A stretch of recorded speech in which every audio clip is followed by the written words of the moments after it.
All right, good morning, good morning, good morning. This is Khalid Nathan Aleem, the real estate bull. And today I'm going to be talking about an article from Market Watch. Is a 2.5 mortgage on a 2.5 rate on a mortgage refi. It's possible, and here are 8 ways to ensure you get the lowest rate. So we're talking about mortgage rates, man. Mortgage rates right now are at an all-time low, an all-time low. So I'm gonna put y'all on. Well, we're gonna look at this Market Watch article, and I'm gonna critique and see if this is something that you should do or something that you shouldn't do in order to get a lowest mortgage. So we're gonna talk about this. All right, how to get the lowest mortgage rate on a mortgage refinance. Now, for those of you who don't know, a refinance is when you go to buy a home. Okay, you buy the home and you get a bank loan. So you may get a bank loan, and that bank loan a couple of years ago may have been 4%. So now rates are super low. So you may want to refinance. So what I'm going to talk about today is 8 ways that you can ensure that you're getting the lowest rate possible. Okay, because there's different setups for different banks. There are different setups, but there are somebody might say common truths overall in the industry. So that's what we're going to talk about today. So if you own a home, okay, if you own a home and you haven't refinanced in the past year, you really need to be listening to this. You really need to be listening to this. If you own a home, and this is stuff that you can take even if you want to buy a home. Damn. Some people out there want to buy a home. So these are things that you can implement also, so you can get the lowest rate possible. So that's what we're going to talk about. I want y'all to hit the share button for me and hit the like button. Hit the like button for the algorithm, please. Like button for the algorithm. All right. Thanks. All right, y'all. So the article says mortgage refinance rates have hovered over record lows. Okay. Some 15-year refinance rates are near 2%, and some 30-year rates are below 3%.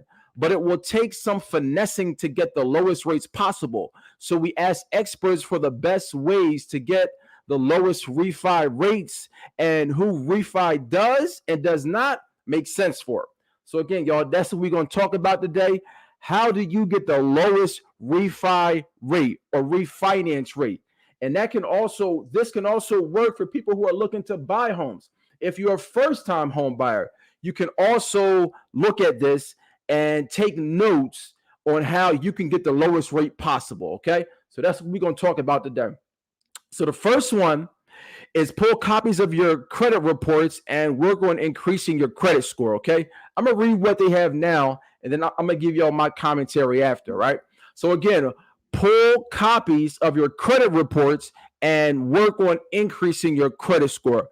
Most of us should know this, okay? But the article says that Greg McBride, chief financial analyst at Bankrite, recommends pulling copies of your credit report first in order to make sure there are no errors that could torpedo your chances of approval. To raise a credit score, check your credit report for errors and dispute them. Pay bills on time and reduce the amount of debt you owe. Also, it's important that you don't. I don't know how calls come through. How do calls come through? And I got this on airplane mode. I have no idea. I have absolutely no idea. But sometimes that messes me up. So I like to go in here and restart it just so that doesn't mess it up. All right, give me 1 second. I know it throws me off, way off when somebody comes in here and they're looking to jump in here. Give me 1 second, 1 second. Okay, we're back. So again, we're looking at 8 ways, okay? 8 ways that we're looking at 8 ways to ensure that you're going to get the lowest rate possible. All right. Again, 8 ways. Good morning. You have properties in Delaware. I do have properties in Delaware. I definitely have properties in Delaware. What you want to do is you want to go to www.realestateboard.info. If you go there, it's all laid out there for you, okay? All right, y'all. So again, how do you get the best rates? That's what we're going to talk about. So number one, again, is pull your credit report, okay?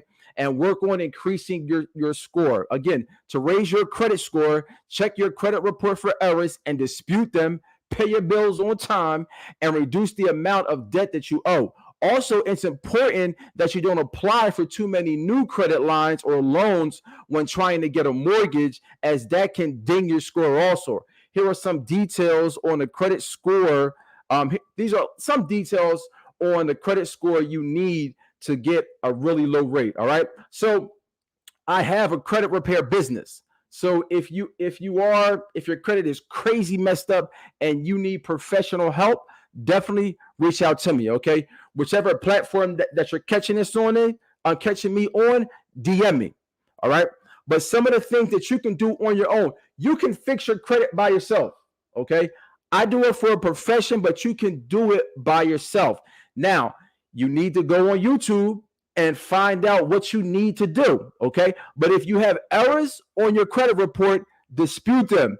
Please do not dispute them online. Please do not dispute them online. I know it's as if we have the culture of ease. We have the culture of, so we want to do things in an easy way.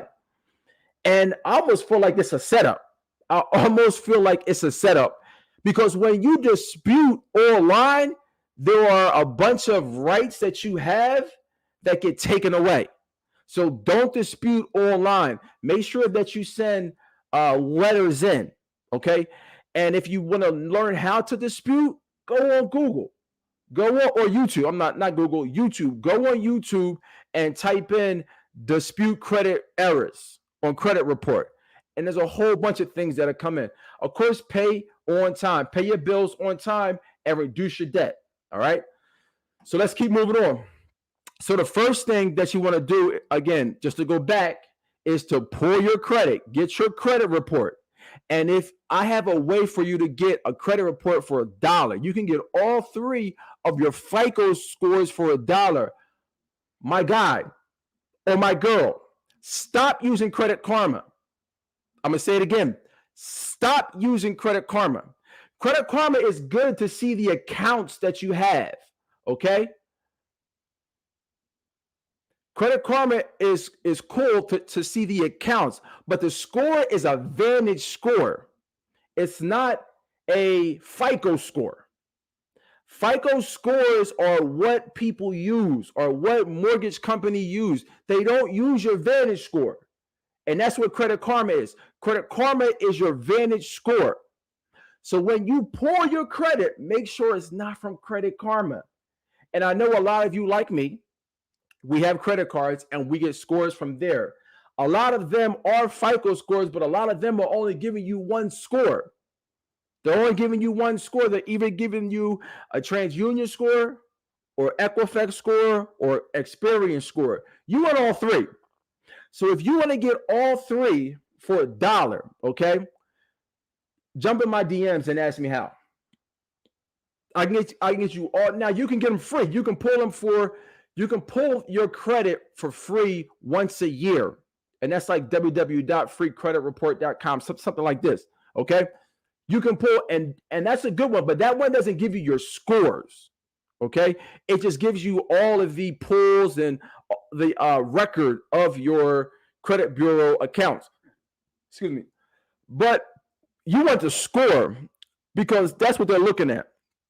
You want the score, number one, but you also want the accounts also. So anyway, to make a long story short, if you do want to get your credit, all three credit bureaus and the accounts for $1, DM me free dollar credit report, okay? And I'll show you how. I'll send you the link for you. So for that, I need y'all to like this, number one. Like this morning. Like it for the algorithm, please. Like for the algorithm. And I need y'all to send this out to 5 people. Whatever platform you're catching this on, click the share button on there and send it out to 5 people for me, okay? All right, moving on. Number 2 is get your finances in order. Get your finances in order, okay? So the article says that lenders consider your debt to income ratio. All right. So many of you have, this might be the first time you're hearing about what a debt to income ratio is, okay? So write this down. To calculate your DTI ratio, okay? And again, that's debt to income ratio. To calculate your debt to income ratio, divide your total monthly debt payments on student loans, credit cards, car loans, rent or mortgage, auto loans, and child support by your gross income. Okay, so all of your monthly debt, whatever you're paying in debt, all right. Now, when you pull your credit, it's going to show what your monthly payments are. It's going to show what your monthly payments are. All right.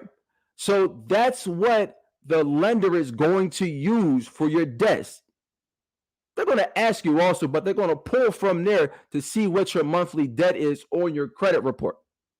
So you take your total monthly debt payments, and you divide that from your gross income.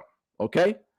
It also says when determining what rate you might qualify for, if your monthly total, if your monthly total debt payments are 38% or less of your income, it's a favorable sign, experts said. So if you do your DTI, and what's your DTI? Only was in credit card. Rent is not included in debt, right? But they'll ask you. Okay, they'll ask you what your rent is. All right. So if you take your total monthly expenses and you divide them from your gross income, if it's 36% or less, this is good. Okay, this is a favorable sign. The article goes on to say that the mortgage lender might turn down a borrower with lots of credit card, auto, and student loan debt while approving a borrower with other debt, even if they have the same, even if they make the same salary. If they see that you have a bunch of credit card debt, auto loans, student loans debt, what he's saying here is another borrower might have other debt, okay, other debt, that the one who has other debt, if y'all got the same salary, they might get the loan and you may not. Okay. So paying down debts, if you can, before you apply for a refi, could lower your rate. All right. So get your finances in order. Okay. Get your finances in order. Look at your finances. Pull your credit. See what your debt to income ratio is. And again, what's your debt to income ratio? Your debt to income ratio is your total monthly expenses divided by your gross income.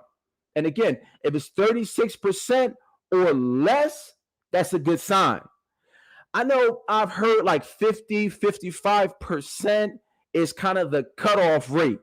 And it depends on the lender, because lenders have different DTI caps, and different programs have different debt to income ratio caps also. So it really depends. But again, if you're around that 36%, you golden.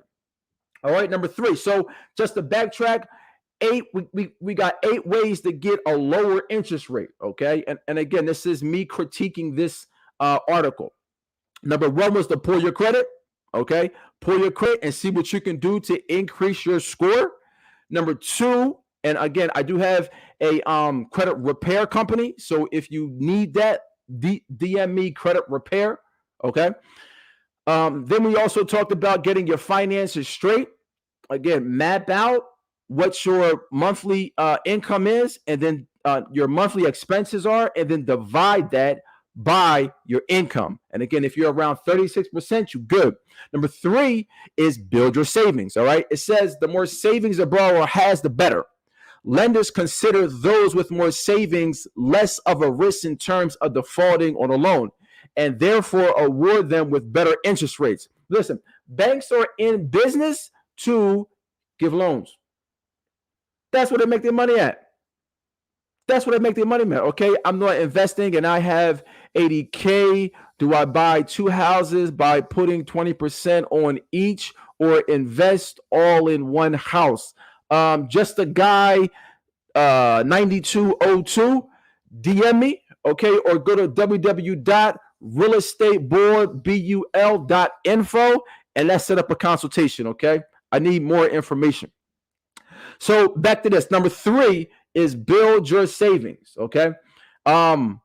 If you have more savings, you're less likely to the bank to default on a loan. People go and try to apply for loans and they're like, oh, they turned me down. Oh, they turned me down. Yeah, because you look whack on paper. You look super risky on paper. You look suspect on paper. And a lot of times people want to explain their situations and it's like, cool, that's fine. Explain your situation. That's fine. Okay. But it's going to come in here a little bit later. But a lot of times they don't want to hear it. They absolutely don't want to hear it. They want to, because your finances, your financial playbook or stat sheet, it goes to the underwriter. All right. This is a big tip. And this is what people really have to understand is that your mortgage loan officer, they're really just dressing you up. They're not the ones that are making the decisions on whether you get the loan or not. So you can explain everything to them. Oh man, this is that, this is that, this is that, this is that. They're really just prepping your paperwork. They are not the ones that make the decision. It's the underwriter that makes the decision. It's the underwriter. So they're prepping you up for the underwriter. Understand that. So the underwriter doesn't know you. The underwriter don't know you. Nor does the underwriter care. The underwriter has guidelines. He's sitting. This is what I picture. The underwriter is as if he's just sitting in this black room, this dark room. And he just has all these conditions. And he goes each application. Do they meet these conditions? No. Do they meet these conditions? No. Do they meet these conditions? No. Bing, next.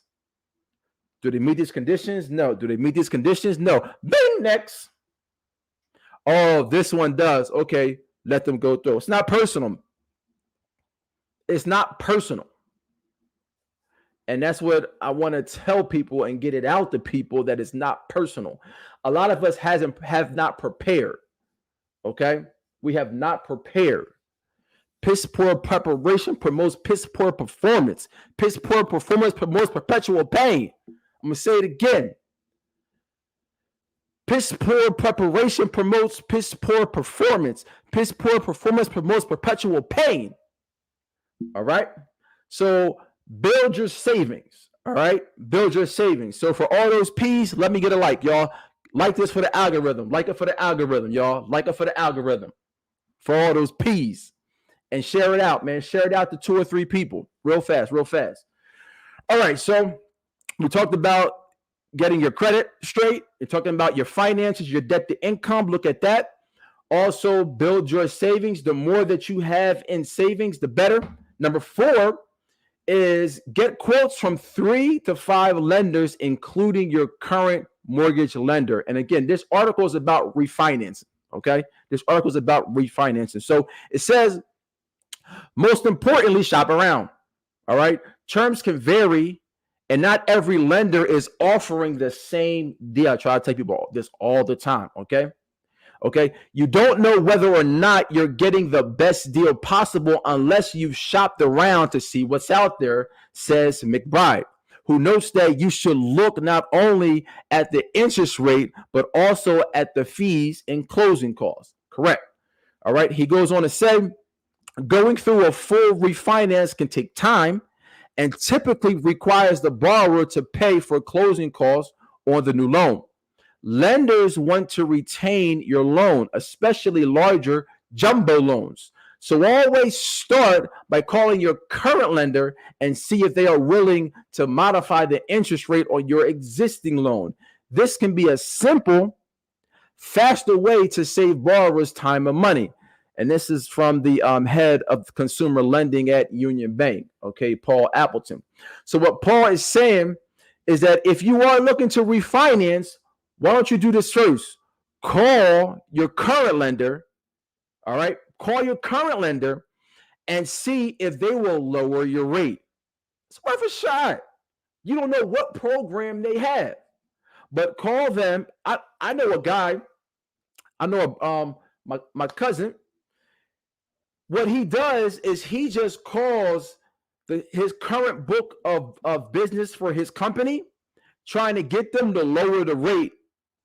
All right. He's just trying to get them to lower the rate with him. So the client, it's their book of business already. The person has a loan. Let's just say his company is ABC Mortgage. So ABC Mortgage already has the loan. He works for ABC Mortgage, and he's just calling them and saying if they want to lower their rate with them.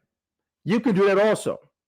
If you have a mortgage with a current company, say you have a mortgage with Bank of America, you could call Bank of America and say, hey, I'm looking to refinance. Is there any programs that you guys have where I can just lower my current mortgage rate? It's worth a shot. The only thing they can say is yes or no. Okay? So do that first, because if you refinance, it's a new loan. And with those new loans, there's closing costs that you have to pay. All right? But even with that, get 3 to 5 lenders. If you want the lowest rate possible, okay, you need to shop around. Now, somebody's going to say, oh, I don't want to shop around because I don't want my credit to get hit. That's what people always tell me. I don't want my credit to get hit. You're not buying a car, man. You are not buying a car. This is not credit cards, okay? This is a mortgage. Let me tell you about mortgages. But before I tell you about mortgages, hit the like button for the algorithm, please. Please hit the like button for the algorithm. I'm going to wait. Hurry up before I lose my train of thought. Okay? And share this out, man. Share this out to 2 or 3 people for me real fast, all right? Share this out. All right, listen. When you are shopping for a mortgage, some people say 30 days. I've heard 30 days. I've heard 20 days. But the consensus is 14 days. You got 14 days to get your credit pulled numerous times. It counts as one pull. It counts as one pull. So you can get it pulled 10 times, 15 times, 30 times. It counts as one pull. So you should shop. What I do is when I have first-time home buyers, I send them a list of lenders. I send them a list of lenders so they can go on there, and some of them only fill out 1 or 2. And I'm like, you're doing yourself a disservice by only filling out 1 or 2. Fill them all out, and then we see what they come back with. Some lenders have different criteria. Some lenders have different grants. Some lenders are just different. Some lenders are more flexible. But you won't know until you do the application. Just had a guy the other day. I got a list of about 7 or 8 lenders. I sent it to them. He came back, yeah, I filled out 1 or 2. Dude, you're killing me. You're absolutely killing me, okay? What you should also do is lenders are going to want to verify your income. So what you want to do is you want to have a folder with W-2s, bank statements, and also your taxes. Have that in some type of folder so that you can just send it off to them. And it's easy versus gathering all that stuff up over and over and over. Okay? So number 4 is get quotes from 3 to 5 lenders, all right? Number 5 is gather your rate quotes on the same day. This is kind of what I just said, but let's see what this article says, okay? The senior staff writer at LendingTree He suggests gathering all your rate quotes on the same day and not falling for the give me your best quote and I'll match it or beat it sales pitch. Okay. Rates fluctuate daily and lenders should be able to give you their best rate out the gate. Make sure you compare. It says the lender's fees and the interest rates they offer. And don't forget, you can shop your own title company on a refinance, which means you should haggle on these fees as well, since lenders can send business to whichever title company you prefer. All right, so let's break this down. All right. So he's saying that what they'll try to do is they'll try to say, give me your best quote and I'll beat it or match it. Like, that's what they'll say. If somebody knows that you're shopping, if a lender knows that you're shopping, they'll say, okay, I know you're shopping. Just give me your best quote and I'll match it. He's saying no, and I agree with him. No, give me your best from Jump Street. Don't hold nothing back. Give me your best from Jump Street. All right. He also says that rates fluctuate daily and lenders should be able to give you their best rate out the gate. I agree. Okay. Make sure you compare the lender fees and the interest rates they offer. And don't forget to shop title companies. Yes. Title companies, you can shop them. Their rates for the most part are regulated, even though there are some like little notary fees and stuff like that. For the actual title search, that's regulated. But there are other miscellaneous fees that title companies put on there that they can take off. So you don't have to use the title companies, the lenders. The lender's going to try to push you to a certain title company. Okay, just make it like as if you don't have to take their title company. You can shop around, okay, for another title company if you want. But anyway, what this guy is saying is gather your quotes on the same day, and I agree with that. Okay, it's just like I said, you have the consensus. You got 14 days. You got 14 days to get as many quotes, or 20 or 30 or 40 quotes, or applications ran for your mortgage. All right, he's saying to get the quotes on the same day, and I agree, because if you get it on rates, mortgage rates change daily. Okay, mortgage rates change daily. So you might go to one outfit on Monday. The mortgage rate is something, and then you go on Friday to another one. Even though it's within the 14 days, it could be something different. So if you got a stamina, because I know the mortgage application is a lot to go through, try to do them all at the same day. All right. Let's move on. Number 6, explain while you're refinancing. All right. It says to shop efficiently, make sure you can explain why you want to refinance.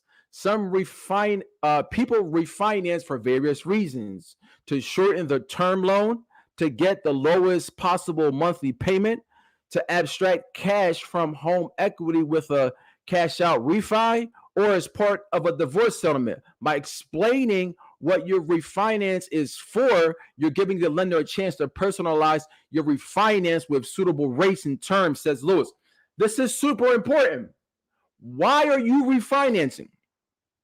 Why are you refinancing?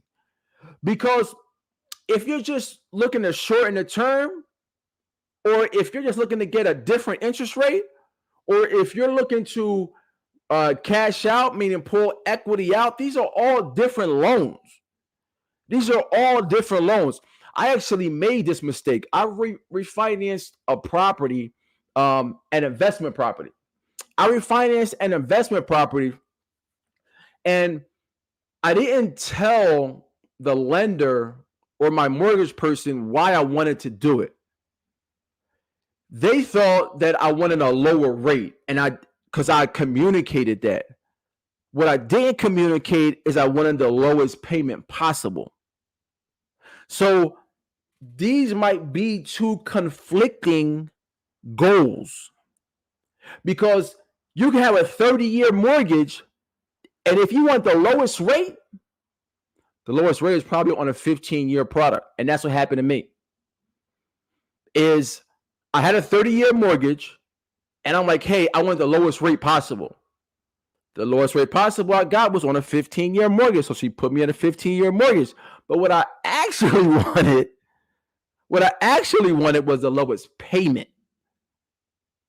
That's what I actually wanted, but I didn't communicate. So that was definitely 100% on me. I didn't communicate. That's what I wanted. So if I would have communicated that, hey, I want the lowest payment possible, then she would have said, okay, well, listen, the lowest payment is the 30-year loan, but the lowest rate is a 15-year loan. And I would have picked the lowest rate. I would have picked the lowest payment, the lowest cash payment, okay? All right, y'all, where we at? We have 30 minutes. Let's move on, all right? Number 7 is consider a shorter term loan, all right? And this is kind of what we just talked about, all right? But it says you can get a lower rate on, say, a 15-year refi than a 30-year refi. I just said that just happened to me. Well, not just, but happened to me. Some 15-year refi rates are near 2%, and some 30-year rates are below 3%. While shorter loan terms mean paying off your home quicker and with less interest, shorter loan terms often mean paying higher monthly payments. When considering this option, make sure you're able to take on a larger sum each month. And again, this is like what I just talked about, right? What I just talked about. There we go. It's Monday morning, so I'm hot right now. Monday morning, so I'm hot right now. All right, so let's finish this up. All right, number 8 is lock in your rates. All right, lock in your rate. It says, depending on what's happening in the world and the markets, mortgage rates fluctuate. Because even a tiny amount of movement can mean thousands of dollars, locking in a rate when you get a low one can prevent your rate from being affected by raising rates during the loan process period. Okay, so lock in your rate. Now, lock in your rates. This can go either way. Locking in your rate can go either way because rates, again, fluctuate daily. Okay, rates fluctuate daily. So yes, they can go up, but they can go down also. Okay, so lock in your rate when it's appropriate. Okay, lock in your rate when it's appropriate. All right. All right, y'all. That's all I got for today. I gave y'all 8 ways to get a lower refinance rate, interest rate. All right. I gave y'all 8 ways. And this can also work for people who are looking to buy their home for the first time also. So if you just joined us and you missed it, go back to the tapes. If you're on TikTok, this ain't going to be on there. Okay. So you need to hit my IG to see the replay. Okay. It's Khalid Nathan Aleem. If you're looking to buy a home, sell a home, or invest in real estate, I got you. And I'm licensed in PA, all of PA, Delaware, and New Jersey. Okay. All right, y'all. 1, 2, 3. I'm out.